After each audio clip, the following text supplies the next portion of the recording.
முருக பெருமானுக்கு வணக்கம். மதுரைக்கு வணக்கம். மதுரை மக்களுக்கு வணக்கம். முருக பக்த மாநாட்டை நடத்தும் ஹிந்து முன்னணிக்கும் ஹிந்து முன்னணியின் தலைவர் திரு காடேஸ்வர சுப்பிரமணியம் அவர்களுக்கும் வணக்கம். கந்த சஷ்டி கவசத்தை இசைத்த லட்சோப லட்சம் பேரில் இருக்கும் ஒவ்வொருவருக்கும் வணக்கம். மேடையில் உள்ள தலைவர்களுக்கும் எல்லாருக்கும் வணக்கம். மேடையில் இருந்த திரு வன்னிராஜன் அவர்களுக்கும் திரு பக்தன் அவர்களுக்கும் திரு அண்ணாமலை அவர்களுக்கும் திரு எல் முருகன் அவர்களுக்கும் திரு வானதி ஸ்ரீனிவாசன் அவர்களுக்கும்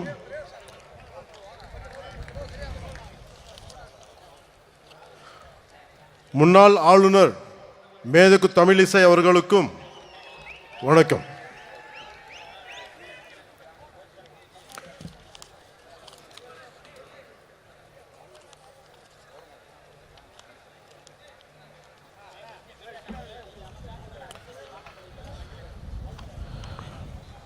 தமிழ்நாடு பிஜேபி தலைவர் திரு நயினார் நாகேந்திரன் சாதனை சேதார் நாகேந்திரன் என்று ஆகி போகிறார்.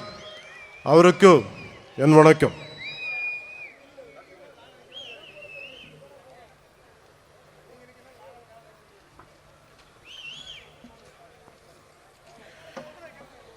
இங்கு கூடியிருக்கும் சன்னியாசிகள், குருமார்கள், மதாதிபதிகள், ஜீயர்கள் அனைவரையும் எவது சிரம் தாழ்த்தி தலை வணங்குகிறேன்.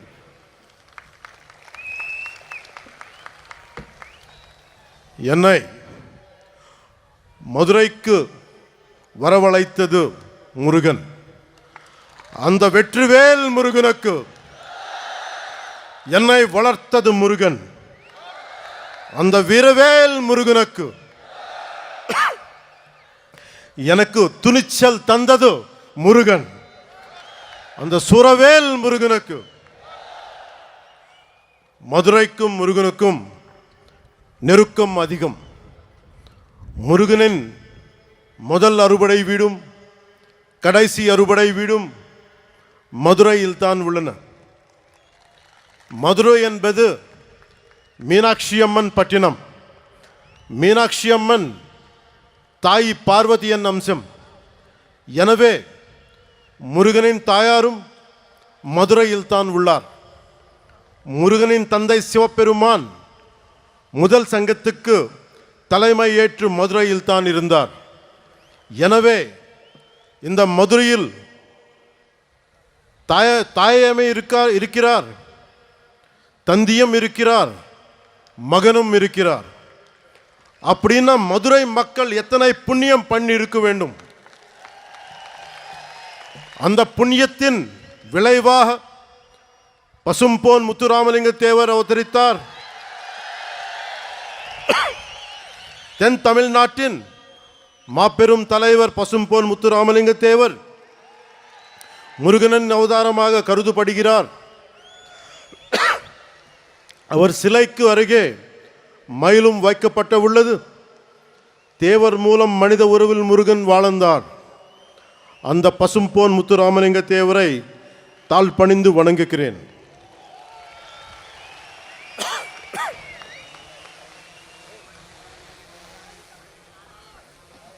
இப்போது மதுரையில் நடத்த ஒரு நிகழ்வை சொல்ல போகிறேன். இன்று மீனாட்சி அம்மன் கோயிலுக்கு போகிறோம், அருளை பெருக்கிறோம், குங்குமம் பெருக்கிறோம், பிரசாதம் கிடைக்கிறது. ஆனால் இந்த தலைமுறைக்கு தெரியாத ஒரு விஷயத்தை சொல்ல போகிறேன். ஒரு காலத்தில் மதுரையே இருண்டு கிடந்தது. நமக்கு ஒளி கொடுக்கும் மீனாட்சி அம்மன் கோயிலில் ஒளி இல்லை. நமக்கு சிந்தூர் கொடுக்கும் மீனாட்சி அம்மன் கோயிலில் சிந்தூர் கொடுக்க ஆள் இல்லை, எந்த ஒளிப்பாடும் இல்லை. கோயில் நொறுங்கி போய் இருந்தது. ஏன் தெரியுமா? 14ஆம் நூற்றாண்டு தொடக்கத்தில் மதுரையை மாலிக் கஃபூர் லூட் பண்ணினான். அதன் பிறகு 60 வருஷங்களுக்கு மீனாட்சி அம்மன் கோவிலில் விளக்கு இல்லை. மீனாட்சி அம்மன் கோயில் மூடப்பட்டிருந்தது. அது மதுரையின் இருண்ட காலம். 14ஆம் நூற்றாண்டின் முடிவில் மதுரையில் மீண்டும் ஒளி பிரிந்தது. அந்த ஒளி விளக்கை ஏற்றி வைத்தார் விஜயநகர இளவரசர் குமார கம்பனன். இதில் இருந்து என்ன தெரிந்தது? நமது நாட்டு நம்பிக்கைக்கு அழிவில்லை, அதுவும் யாராலும் அழிக்க முடியாது. நமது கலாச்சாரம் ரொம்ப ஆழமானது, நம்மை அசைக்க யாராலும் முடியாது. கன்னியாகுமரியிலிருந்து காஷ்மீர் வரை நமது அறம் ஆழமாக இருந்தது. அது இன்றும் ஆழமாக இருக்கிறது, இனியும் ஆழமாக இருக்கும். இதுதான் இந்த தெய்வீக பூமியின் பலம். முருகனின் வடிவத்தில் நமது அறம் தொடர்ந்து தலைக்கிறது. அறம் என்பது என்ன? உலகை தீமை சூழும் போது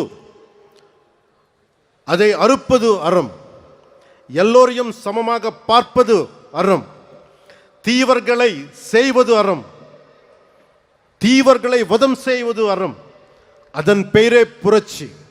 அது செய்பவரே புரட்சி தலைவர். எனவே உலகின் முதல் புரட்சி தலைவர் முருகன் பெருமாள்.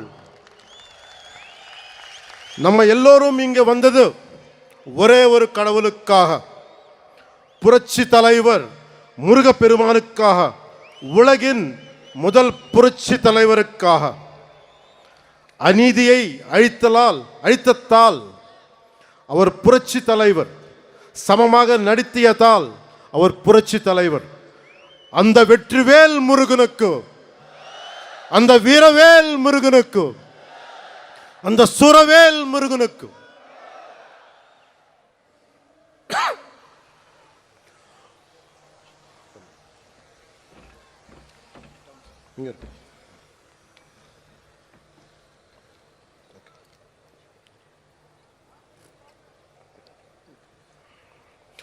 ஒரு கட்சி தலைவர் கேட்கிறார், முருகன் மாநாட்டும் ஏன் தமிழ்நாட்டில் நடத்துகிறீர்கள்? யூபியில் குஜராத்தில் நடத்த வேண்டியது தானே என்று கேட்கிறார். இதன் மூலம் பிரிவினை செய்ய பார்க்கிறார். இதுபோல் சில கேட்கிறார்கள். இன்று முருகை நோக்கி கேட்கிறார்கள், நாளை சிவபெருமானை பார்த்து கேட்கலாம், அம்மனை பார்த்து கேட்கலாம். இந்த சிந்தனை மிக மிக ஆபத்தானது. அதை பற்றி சொல்கிறேன். இந்த சிந்தனை ரொம்ப காலமாக இருந்தது. அதை பற்றி சொல்கிறேன். நான் 14வது வயதில் சபரிமலைக்கு போனவன். தைப்பூசத்துக்கு திருத்தணிக்கு போவதை பார்த்தவன். நான் சென்னை மயிலாப்பூர் படித்தபோது நெற்றியல் பட்டையுடன் ஸ்கூலுக்கு போனவன். சிறிது காலத்தில் மாற்றம் தெரிந்தது. அடுத்த 10 ஆண்டுகளில் நெற்றியல் விபூதி பூசுவதை கேள்வி கேட்டார்கள். எனவே என் 14வது வயதிலேயே இந்த விதமான கேள்விகளை எதிர்கொண்டவன். எல்லோருக்கும் இந்த எக்ஸ்பீரியன்ஸ் இருக்கும். அதை நாம் பெருத்துப்படுத்தவில்லை. காரணம், நம் இந்துக்கள் செக்குலரிஸ்ட். ஒரு கிறிஸ்தவராக இருக்கலாம், ஒரு முஸ்லிமாக இருக்கலாம். ஆனால் ஒரு ஹிந்துவாக இருந்தாலே இவர்களுக்கு பிரச்சனை. ஒருவன் ஹிந்துவாக இருந்துவிட்டால் அவன் மதவாதி. இதுதான் இவர்களது போலி செக்குலரிசம். என் நம்பிக்கையை கொண்டாட எனக்கு உரிமை உள்ளது. அதை கேட்க நீங்கள் யார்? உங்கள் நம்பிக்கையை நாங்கள் கேள்வி கேட்கவில்லை. அதே நாகரிகத்தை நீங்கள் கடைபிடியுங்கள். என் மதத்துக்கு மரியாதையை கொடுக்கு விட்டாலும் பரவாயில்லை, அவமரியாதையை செய்யாதீர்கள். முருகனை பற்றி கேள்வி கேட்கும் நீங்கள் அரேபியாவில் இருந்து வந்த மதங்கள் பற்றி இதே கேள்வியை நீங்க கேட்க முடியுமா? அதற்கான துணிச்சல் உங்களுக்கு உண்டா?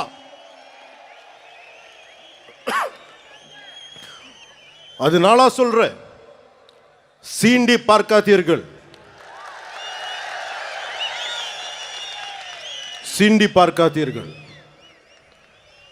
சாது மிரண்டால் காடு கொள்ளாது.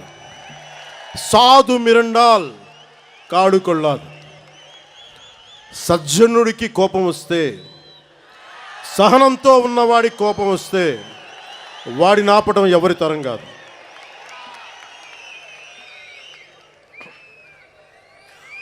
முருகன் தமிழ் கடவுள். ஆனால் அவர் எல்லா இடத்திலும் பறந்து இருக்கிறார். வட இந்தியாவில் கார்த்திகேயராக, ஆந்திராவிலும் கர்நாடகத்திலும் சுப்பிரமணியராக, தமிழ்நாட்டில் முருகராக இருக்கிறார். முருகப்பெருமான் உலகம் முழுதும் பறந்து இருந்தாலும் அவரது பாதம் தமிழ்நாட்டில் ஊன்றி இருக்கிறது. எனவே அவரது மண்ணை வணங்குகிறேன். அதனால்தான் முருகப்பெருமானுக்கு மதுரையில் மாநாடு நடக்கிறது.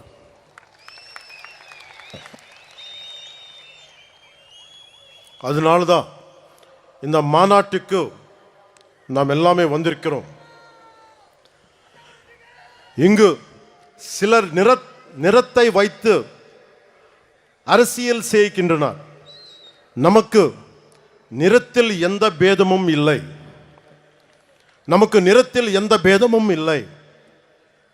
கிருஷ்ண பகவான் கருப்பு, காளி மாதா கருப்பு. நாம் நிறத்தின் வழியாக பார்ப்பதில்லை, அகத்தின் வழியாக பார்க்கிறோம். ஆனால் இங்கு கருப்பு நிறத்தை வைத்து கடவுளை சீண்டும் கூட்டம் உள்ளது. நம்மை இணைக்கும் முருகனை சீண்டி பார்க்கிறது ஒரு கூட்டம்.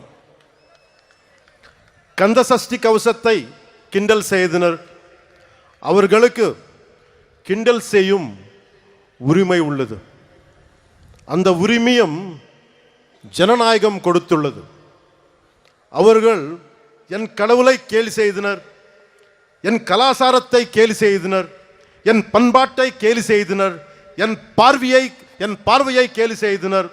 கேட்டால் இதுதான் செக்குலரிசம் என்பார்கள்.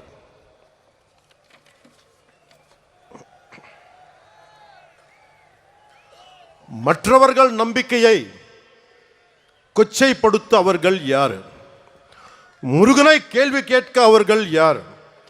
அறத்தை அசைத்த பார்க்க அவர்கள் யார்?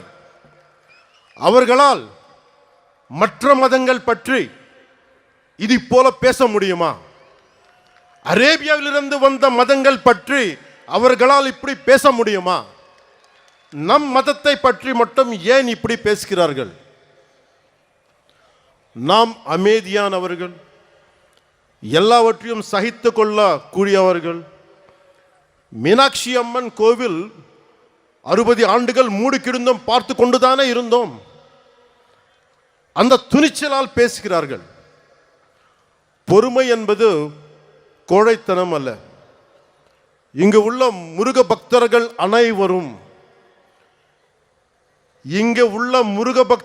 அனைவரும் ஒரு பார்வை பார்த்தாலே போதும். ஒரு பார்வை. நம்ம கடவுள்னு திட்டுறது கூட்டம், நம்ம கடவுள்னு திட்டுறது கூட்டம் காணாத கூட்டம் ஆகிவிடும். சிவபெருமானை நெற்றிக் கண்ணை திறந்த பூமி இது. இன்று இந்த கூட்டம் வரும், நாளை இன்னொரு கூட்டம் வரும். எத்தனை நாள் பொறுப்பது? முருகனை பற்றி இழிவாக சொன்னால் உங்கள் இதயம் நொறுங்க வேண்டாமா? நீங்கள் துடிக்க வேண்டாமா? பதற வேண்டாமா? நம்மை காப்பாற்றும் முருகனை நாம் காப்பாற்ற தேவையில்லை. ஆனால் நம்மை காப்பாற்றுவதற்கு கைமாறு செய்ய வேண்டாமா? நன்றியை காட்ட வேண்டாமா? நம்பிக்கையை சொல்ல வேண்டாமா? இந்த மாநாட்டிலேயே இப்போதே ஒரு முடிவுக்கு வருவோம். எப்படி மின்னல் கண்களை குருடாக்கமோ, எப்படி காற்றாற்று வெள்ளம் கரைகளை உடைக்கமோ, அது போல பொங்குவோம். நான் உங்களுக்கு அறைகூவல் விடுக்கிறேன். அநீதியை தட்டி கேட்க திருளுவோம். அறத்தை காக்க அனைவரும் எழுவோம். முருகன் நீதியை காப்பாற்ற புறப்படுவோம். இந்த முருகுப்படை திற்றது கூட்டத்தை தகுர்க்கும். இப்படை தோற்கின் எப்படை வெல்லும். இப்படை தோற்கின் எப்படை வெல்லும். அன்பு என்பது பலவீனம் அல்ல, அது துணிவின் அடையாளம், வீரத்தின் ஆன்மா, வெற்றியின் படிக்கட்டு. அன்பால் இணைவோம், ஆவேசத்தால் வெல்வோம். சூரபத்மனை வதம் செய்த புரட்சி தலைவர் பாருங்கள். இது கலியுகம். முருகன் நேரில் வரமாட்டார். நாமே முருகனின் உணர்வாக மாறுவோம். நாச சக்திகளை நிர்மூலம் செய்வோம். இந்தியா அரசமைப்பு சட்டம் நமது அறத்தை காக்கிறது. அரசமைப்பு சட்டம் இல்லாத காலத்தில் மாலிக் கஃபூர் வெறியாட்டம் போட்டான். ஆனால் கடந்த 75 ஆண்டுகளாக அரசமைப்பு சட்டம் இருக்கும் போதே ஒரு கூட்டம் ஆடுகிறது. காரணம், நாசசக்திகளை ஆரம்பத்திலேயே கிள்ளி எறியாமல் விட்டுதான்.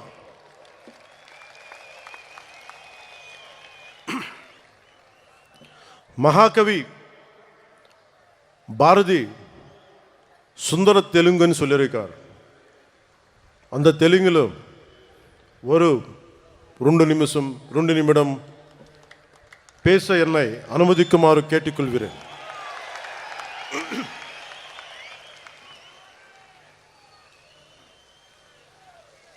இது சொல்றதுக்கு முன்னாடி செக்குலரிசம் பற்றி சொல்றேன். நம்ம நாட்டில் secularism is a convenient word for a lot of people in our country. Specifically, atheists who doesn't believe in God. Hindu மதங்கள், what these atheists say, they don't believe in God. நம்ம கடவுள் நம்ப மாட்டாங்க. கடவுள் நம்ப மாற்றுறது இல்லைன்னா எல்லா கடவுள் நம்ப கூடாது. பட் இந்த நம்ம நாட்டு atheists எப்படின்னா only Hindu கடவுள் நம்ப மாட்டாங்க. That is the definition of secularists of our country, atheists of our country. This is the issue of our country. Secularism means no discrimination against anybody in the name of religion. நம்ம நாட்டில் secularists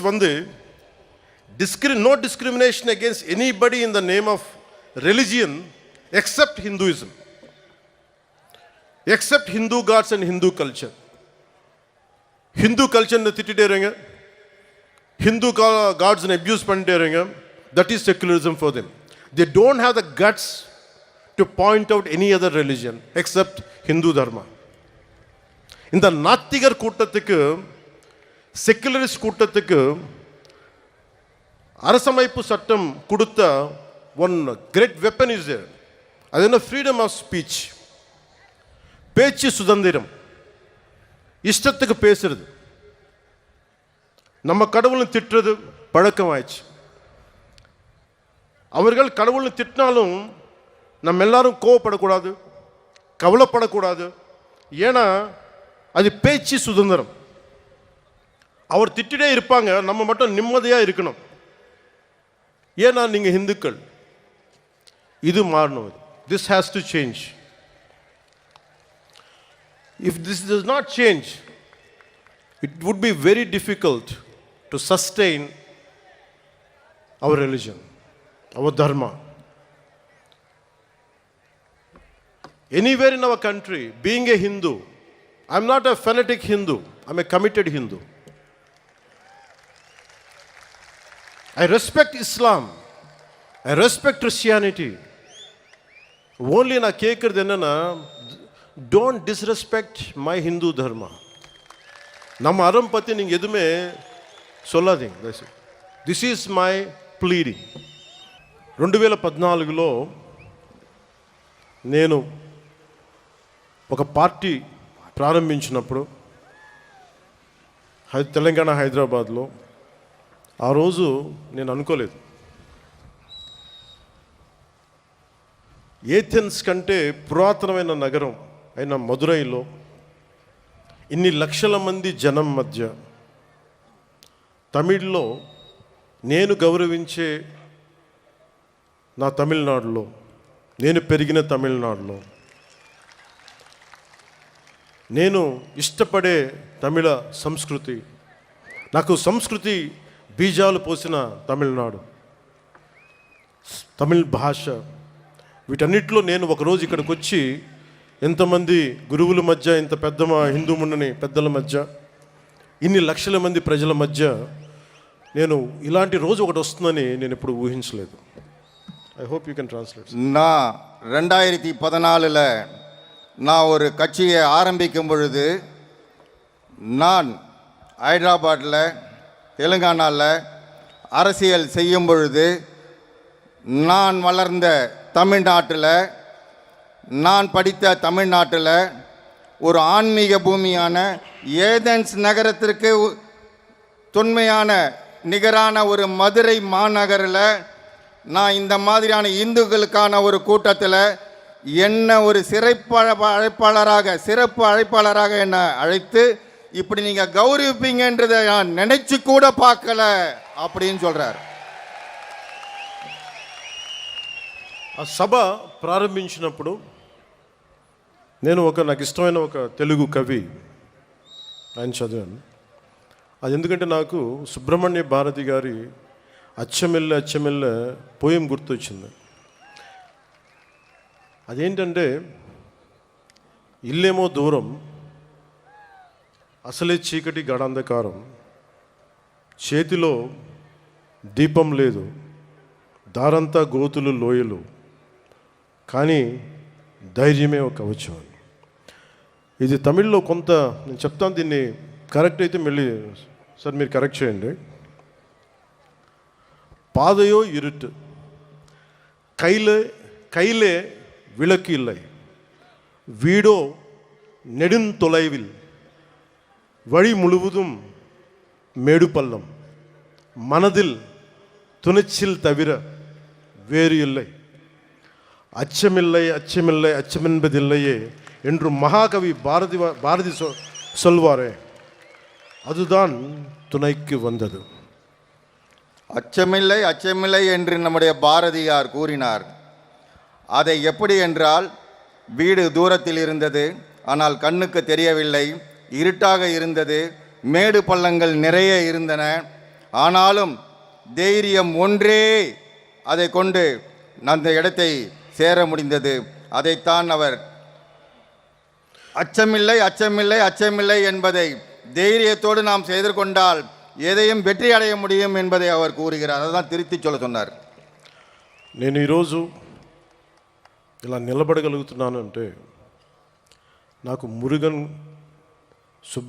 Murugan చూపించిన దారి, ఆయనకి నా మీద ఉన్న అపారమైన భక్తి, ఆయన చూపించిన దారి ఏంటంటే ధైర్యం, வீரత్వం, ప్రేమతో నిండి ఉంటుంది. முருகன் என்னுடைய கடவுள், எனக்கு தைரியத்தை கொடுத்தவர் அவர் தான். அவர் கொடுத்த ஒவ்வொரு வழியையும் தைரியத்தையும் பார்த்து தான் இன்னைக்கு நான் இந்த இடத்துல நிற்கிறேன்றதை சொல்கிறார் அவர்.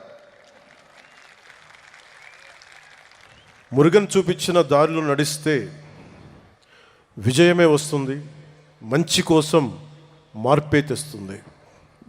முருகன் காட்டின வழியில் நாம் நடந்தால் நல்லதே நடக்கும், வெற்றியே நடக்கும், நமக்கு எல்லாமே நல்லதே நடக்கும், வெற்றி தான் நடக்கும்ன்றதை அவர் அண்ணன் சொல்கிறாங்க.